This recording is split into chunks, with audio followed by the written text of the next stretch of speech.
You, John Fitzgerald Kennedy, do solemnly swear I, John Fitzgerald Kennedy, do solemnly swear that you will faithfully execute the office of President of the United States that I will faithfully execute the office of President of the United States and will, to the best of your ability, and will, to the best of my ability, preserve, protect, and defend the Constitution of the United States. preserve, protect, and defend the Constitution of the United States. So help you God.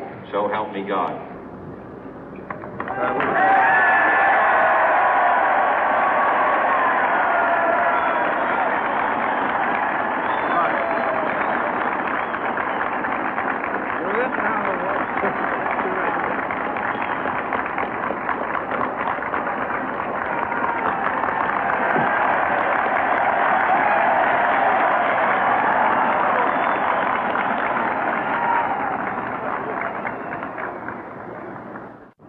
Vice President Johnson, Mr. Speaker, Mr. Chief Justice, President Eisenhower, Vice President Nixon, President Truman, Reverend clergy, fellow citizens.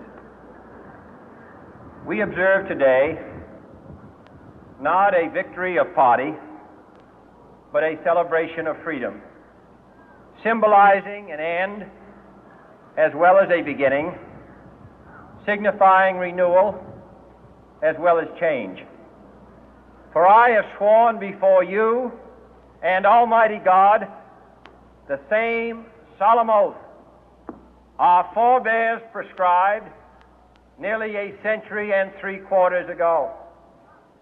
The world is very different now, for man holds in his mortal hands the power to abolish all forms of human poverty and all forms of human life. And yet the same revolutionary beliefs for which our forebears fought are still at issue around the globe. The belief that the rights of man come not from the generosity of the state, but from the hand of God. We dare not forget today that we are the heirs of that first revolution.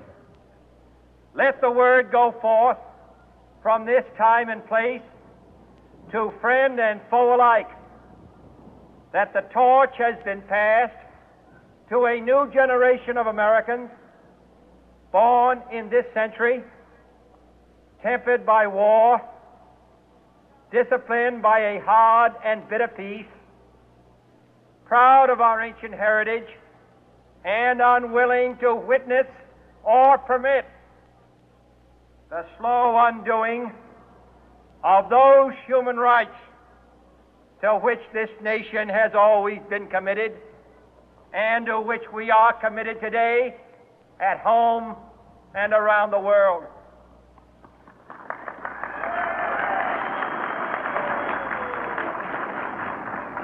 Let every nation know, whether it wishes us well or ill, that we shall pay any price, bear any burden, meet any hardship, support any friend, oppose any foe to assure the survival and the success of liberty.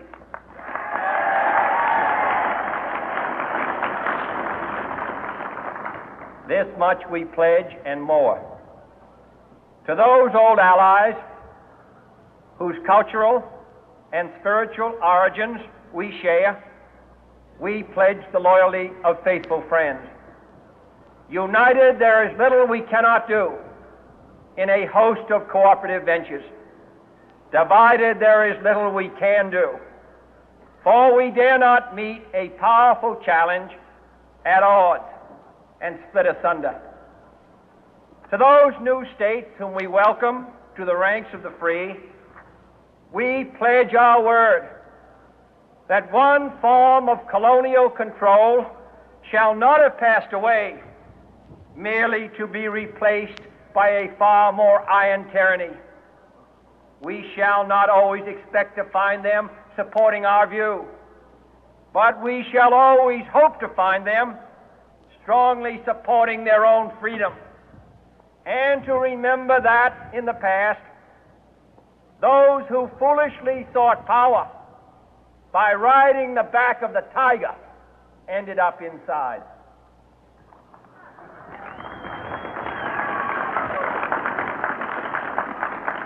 To those people in the huts and villages of half the globe struggling to break the bonds of mass misery, we pledge our best efforts to help them help themselves for whatever period is required, not because the communists may be doing it, not because we seek their votes, but because it is right. If a free society cannot help the many who are poor, it cannot save the few who are rich.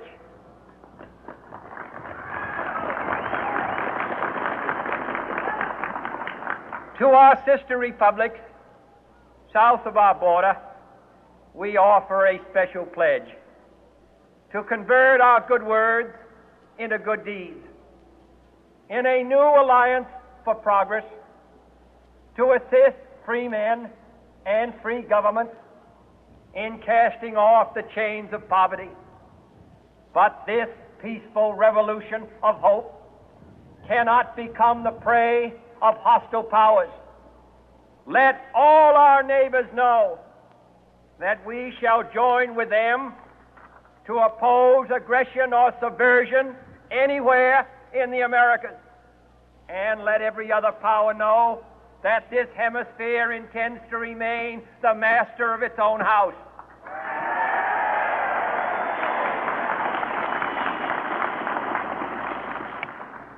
To that World Assembly of Sovereign States, the United Nations, our last best hope, in an age where the instruments of war have far outpaced the instruments of peace, we renew our pledge of support to prevent it from becoming merely a forum for invective, to strengthen its shield of the new and the weak, and to enlarge the area in which its writ may run.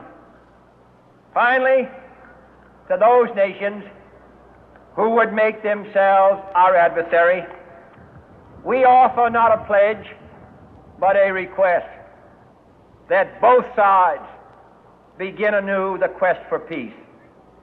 Before the dark powers of destruction, unleashed by science, engulf all humanity in planned or accidental self-destruction, we dare not tempt them with weakness, for only when our arms are sufficient beyond doubt can we be certain beyond doubt that they will never be employed. But neither can two great and powerful groups of nations take comfort from our present course, both sides overburdened by the cost of modern weapons, both rightly alarmed by the steady spread of the deadly atom, yet both racing to alter that uncertain balance of terror that stays the hand of mankind's final war. So let us begin anew, remembering on both sides that civility is not a sign of weakness, and sincerity is always subject to proof. Let us never negotiate out of fear, but let us never fear to negotiate.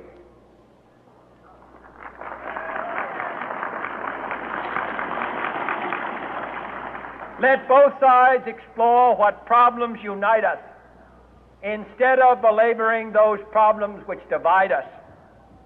Let both sides, for the first time, formulate serious and precise proposals for the inspection and control of arms, and bring the absolute power to destroy other nations under the absolute control of all nations.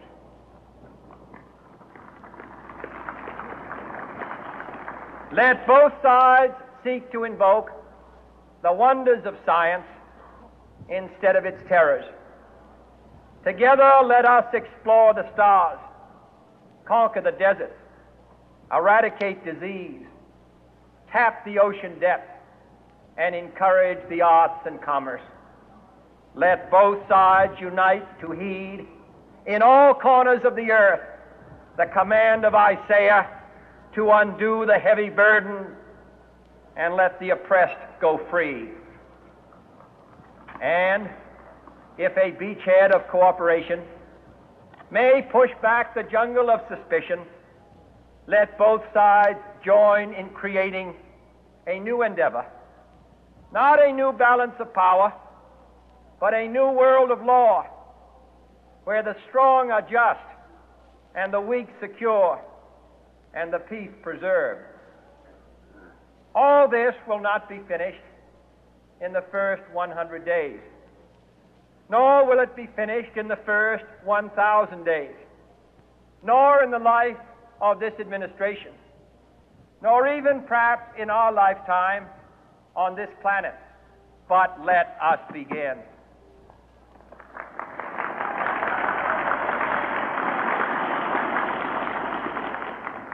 In your hands, my fellow citizens, more than mine, will rest the final success or failure of our course. Since this country was founded, each generation of Americans has been summoned to give testimony to its national loyalty. The graves of young Americans who answered the call to service surround the globe. Now the trumpet summons us again, not as a call to bear arms, though arms we need, not as a call to battle, though in battle we are, but a call to bear the burden of a long twilight struggle, year in and year out, rejoicing in hope, patient in tribulation, a struggle against the common enemies of man, tyranny, poverty, disease, and war itself. Can we forge against these enemies a grand and global alliance,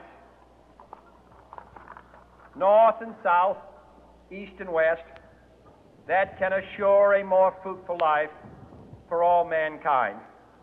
Will you join in that historic effort?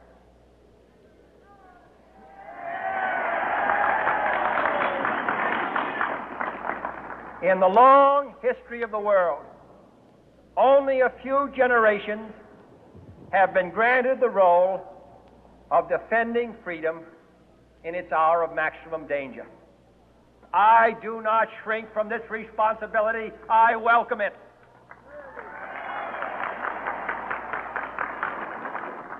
I do not believe that any of us would exchange places with any other people or any other generation.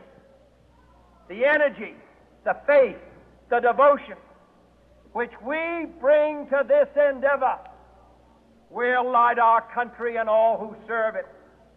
And the glow from that fire can truly light the world. And so, my fellow Americans, ask not what your country can do for you. Ask what you can do for your country.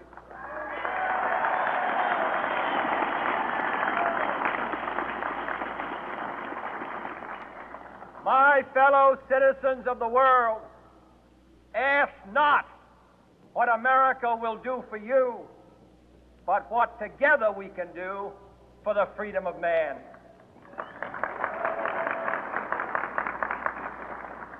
Finally, whether you are citizens of America or citizens of the world, ask of us here the same high standards of strength and sacrifice which we ask of you. With a good conscience, our only sure reward, with history the final judge of our deeds, let us go forth to lead the land we love, asking His blessing and His help, but knowing that here on earth God's work must truly be our own.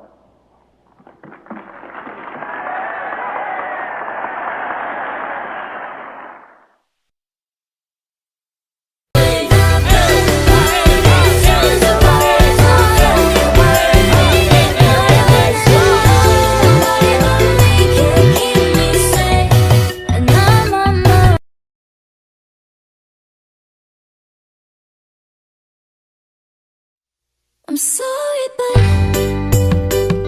don't wanna talk.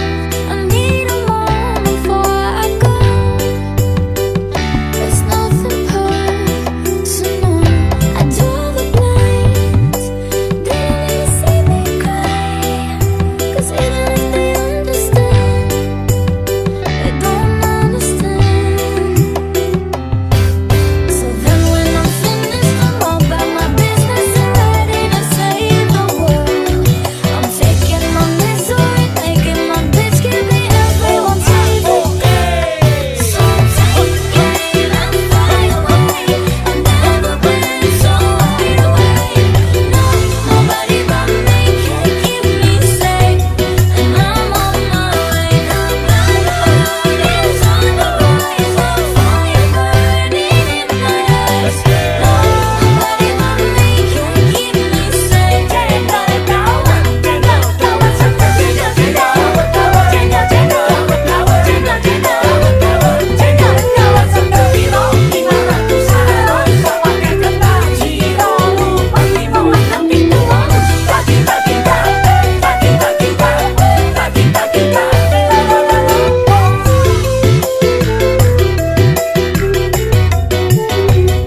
Lo siento mucho, pero me voy. Porque a tu lado me di cuenta que nada soy. Y me cansé de luchar y de guerrear en vano. Estar en la línea de fuego y de meter la mano. Acepto mis errores, también soy humano. Y tú no ves que lo hago porque te amo. Pero ya no tengo más nada que hacer aquí. Me voy, llegó la hora de partir. De mi propio camino seguir lejos de ti. So take it and fly away. I've never been so wide awake. No, nobody but me can keep me safe. And I'm on my way. The blood is on the rise. The fire burning in my eyes. Nobody but me can keep me safe.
I'm sorry, but don't wanna talk. I need a moment before I go. There's nothing personal. I draw the blinds. They don't need to see me cry. 'Cause even if they understand, they don't understand. So then when I'm finished, I'm all about my business and ready to save the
I'm so